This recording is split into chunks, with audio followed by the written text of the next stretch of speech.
ਤੁਹਾਡੀ ਜੇਬ ਵਿੱਚ 500 ਰੁਪਇਆ ਪਿਆ ਦਾ, 1000 ਰੁਪਇਆ ਪਿਆ ਦਾ ਜਾਂ 1500 ਰੁਪਇਆ, ਮੈਟਰ ਨਹੀਂ ਕਰਦਾ। ਤੁਸੀਂ ਇਹ ਵਾਲਾ ਸਕੈਚਰਸ ਦਾ ਅਲਟਰਾ ਗੋ ਸ਼ੂਜ਼ ਲੈ ਸਕਦੇ ਹੋ। ਇਹ ਵਾਲੀ ਗੱਲ ਮੈਂ ਕਿਉਂ ਕੀਤੀ, ਉਹਦੀ ਇੱਕ ਵਜ੍ਹਾ ਹੈ। 2 ਦਿਨ ਪਹਿਲੇ ਮੈਨੂੰ ਇੱਕ ਮੈਸੇਜ ਆਉਂਦਾ WhatsApp ਤੇ, ਇੱਕ ਬੰਦਾ ਕਹਿੰਦਾ ਭੈਣ ਮੈਂ ਇਹ ਵਾਲਾ ਸ਼ੂਜ਼ ਤੁਹਾਡੇ ਕੋਲੋਂ ਬਾਏ ਕਰਨਾ ਚਾਹੁੰਦਾ, ਸਕੈਚਰਸ ਦਾ ਅਲਟਰਾ ਗੋ, ਮੈਨੂੰ ਬਹੁਤ ਪਸੰਦ ਆਇਆ। ਮੈਂ ਜਨਾਬ ਉਸੇ ਲਮਹੇ ਉਹਨੂੰ ਬਿੱਲ ਬਣਾ ਕੇ ਭੇਜਦਾ, 22,800 ਜਮਾ 500, 23,300 ਰੁਪਏ ਦਾ ਬਿੱਲ ਉਹਨੂੰ ਬਣਾ ਕੇ ਮੈਂ ਭੇਜਦਾ। ਅੱਗੋਂ ਰਿਪਲਾਈ ਆਉਂਦਾ, ਕਹਿੰਦਾ ਭੈਣ ਮੈਂ ਅਫੋਰਡ ਨਹੀਂ ਕਰ ਸਕਦਾ, ਮੈਨੂੰ ਕਿਸ਼ਤਾਂ 'ਚ ਦੇ ਦਿਓ। ਮੈਂ ਕਿਹਾ ਮੈਂ ਬਹੁਤ ਮਾਜ਼ਰਤ ਚਾਹੁੰਦਾ, ਬਹੁਤ ਰਿਸਪੈਕਟਫੁਲੀ, ਬਹੁਤ ਆਜ਼ਾਨਾ ਤੌਰ 'ਤੇ ਮੈਂ ਉਹਦੇ ਕੋਲੋਂ ਮਾਫੀ ਮੰਗ ਲਈ ਅਤੇ ਉਹਨੂੰ ਇਨਕਾਰ ਕਰਤਾ ਕਿ ਮੈਂ ਇਹ ਵਾਲਾ ਕੰਮ ਨਹੀਂ ਕਰ ਸਕਦਾ। ਕਹਿੰਦਾ ਮੈਂ ਤੁਹਾਨੂੰ ਡੇਲੀ ਬੇਸ ਦਾ 1,000 ਰੁਪਇਆ ਦੇ ਦੇਣਾ ਅਤੇ 1 ਮਹੀਨੇ 'ਚ ਤੁਹਾਡੀ ਪੇਮੈਂਟ ਕਲੀਅਰ ਹੋ ਜਾਏਗੀ। ਮੈਨੂੰ ਗੱਲ ਉਹਦੀ ਬਹੁਤ ਖੂਬਸੂਰਤ ਲੱਗੀ, ਪਿਆਰੀ ਲੱਗੀ, ਸੋਹਣੀ ਲੱਗੀ ਕਿ ਬੰਦਾ ਦਿਲ ਦਾ ਬਹੁਤ ਸਾਫ਼ ਹੈ, ਚੀਜ਼ ਵੀ ਲੈਣਾ ਚਾਹੁੰਦਾ ਹੈ ਅਤੇ ਉਹਨੂੰ ਇਸਤੇਮਾਲ ਵੀ ਕਰਨਾ ਚਾਹੁੰਦਾ ਹੈ, ਉਹਦੀ ਅਫੋਰਡੇਬਿਲਿਟੀ ਆਪਣੇ ਹਿਸਾਬ ਨਾਲ ਉਹ ਬਣਾ ਰਿਹਾ।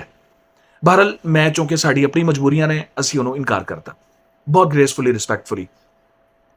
ਉਹਨੇ ਅੱਗੋਂ ਮੈਨੂੰ ਇੱਕ ਮੈਸੇਜ ਭੇਜਿਆ, ਜਿਹੜੀ ਗੱਲ ਸੁਣਾਉਣ ਵਾਸਤੇ ਮੈਂ ਵੀਡੀਓ ਬਣਾ ਰਿਹਾ। ਕਹਿੰਦਾ ਕਿ ਤੁਹਾਡੀ ਆਪਣੀ ਮਜਬੂਰੀਆਂ ਹੋਣਗੀਆਂ, ਬਿਲਕੁਲ ਆਈ ਅੰਡਰਸਟੈਂਡ ਦੈਟ, ਲੇਕਿਨ ਮੈਂ ਰੋਜ਼ ਦਾ 1,000 ਰੁਪਇਆ ਜੋੜਾਂਗਾ ਅਤੇ ਤੁਹਾਡੇ ਕੋਲੋਂ ਇਹ ਵਾਲਾ ਸਕੈਚਰਸ ਅਲਟਰਾ ਗੋ ਤੁਹਾਡੇ ਕੋਲੋਂ ਲਾਜ਼ਮੀ ਲਾਂਗਾ। 1 ਮਹੀਨਾ ਮੇਰੇ ਵਾਸਤੇ ਇੱਕ ਪੀਸ ਹੋਲਡ ਕਰਕੇ ਰੱਖਣਾ। ਵਾਟ ਅ ਬਿਊਟੀਫੁਲ ਥਿੰਗ। ਉਦੋਂ ਉਸ ਵੇਲੇ ਮੇਰੇ ਮਾਈਂਡ ਨੂੰ ਇੱਕ ਚੌਕਾ ਲੱਗਾ ਕਿ ਜਿਹੜਾ ਬੰਦਾ ਆਪਣਾ ਮਿਸ਼ਨ ਬਣਾ ਕੇ ਚੱਲਦਾ ਨਾ, ਉਹ ਹਰ ਚੀਜ਼ ਨੂੰ ਮੈਨੇਜ ਕਰ ਸਕਦਾ। ਬਿਨਾਂ ਕਿਸੇ ਮਿਸ਼ਨ ਦੇ, ਬਿਨਾਂ ਕਿਸੇ ਟਾਰਗੇਟ ਦੇ ਤੁਸੀਂ ਕੁਛ ਵੀ ਅਚੀਵ ਨਹੀਂ ਕਰ ਸਕਦੇ। ਇੱਕ ਤਾਂ ਹੁੰਦਾ ਨਾ ਕਿ ਇਨਸਾਨ ਨੂੰ ਅੱਲਾਹ ਤਾਲਾ ਜਿਹੜਾ ਬਗੈਰ ਮੰਗੇ ਉਹ ਦੇ ਦਿੰਦਾ।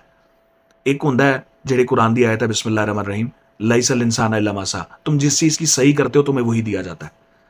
तो गल सिर्फ इन्नी की गई है कि ਤੁਹਾਡੀ ਪ੍ਰਾਇਓਰਿਟੀਜ਼ ਕੀ ਨੇ, ਤੁਸੀਂ ਕੀ ਟਾਰਗੇਟ ਬਣਾਉਂਦੇ ਹੋ, ਕੀ ਚੀਜ਼ ਲੈਣਾ ਚਾਹੁੰਦੇ ਹੋ ਜਿਹੜੀ ਸ਼ਰਈ ਤਕਾਜ਼ਿਆਂ ਦੇ ਵਿੱਚ ਹੋਏ, ਉਹਦਾ ਤੁਸੀਂ ਟਾਰਗੇਟ ਸੈੱਟ ਕਰੋ ਅਤੇ ਤੁਸੀਂ ਹਰ ਕੰਮ ਕਰ ਸਕਦੇ ਹੋ। ਹਰ ਚੀਜ਼ ਤੁਹਾਡੀ ਅਫੋਰਡੇਬਿਲਿਟੀ ਦੇ ਵਿੱਚ ਆਉਂਦੀ ਹੈ, ਕਿਉਂਕਿ ਇੱਕ ਬੰਦਾ ਜਿਹਦੇ ਲਈ ਇਹ 22,800 ਰੁਪਏ ਦਾ ਜੂਤਾ ਅਫੋਰਡੇਬਲ ਨਹੀਂ ਹੈਗਾ, ਐਸੇ ਬਹੁਤ ਸਾਰੇ ਲੋਕ ਨੇ ਜਿਨ੍ਹਾਂ ਲਈ ਇਹ 2 ਰੁਪਏ ਜਾਂ 10 ਰੁਪਏ ਦੀ ਹੈਸੀਅਤ ਵੀ ਨਹੀਂ ਰੱਖਦੇ। ਐਸੇ ਤਰੀਕੇ ਨਾਲ ਦੁਨੀਆ ਦਾ ਨਿਜ਼ਾਮ ਚੱਲ ਰਿਹਾ। ਇਹ ਸਿਰਫ ਅਫੋਰਡੇਬਿਲਿਟੀ ਦੀ ਗੇਮ ਹੈਗੀ ਹੈ ਅਤੇ ਤੁਹਾਡੇ ਟਾਰਗੇਟਸ 'ਤੇ ਸੈੱਟ ਕਰਨ ਦਾ ਰੁਝਾਨ ਹੈਗਾ। ਜਿਸ ਪਾਸੇ ਤੁਸੀਂ ਸੈੱਟ ਕਰੋ, ਜਿਸ ਪਾਸੇ ਆਪਣੇ ਮਾਈਂਡ ਨੂੰ ਫੋਕਸ ਕਰਦੇ ਹੋ, ਉਹ ਚੀਜ਼ ਤੁਸੀਂ ਅਚੀਵ ਕਰ ਸਕਦੇ ਹੋ। ਬਹੁਤ ਜ਼ਿਆਦਾ ਖਿਆਲ ਰੱਖੋ। ਜ਼ੈਰ ਅਬਰਾਰ ਸਾਈਨਿੰਗ ਆਫ।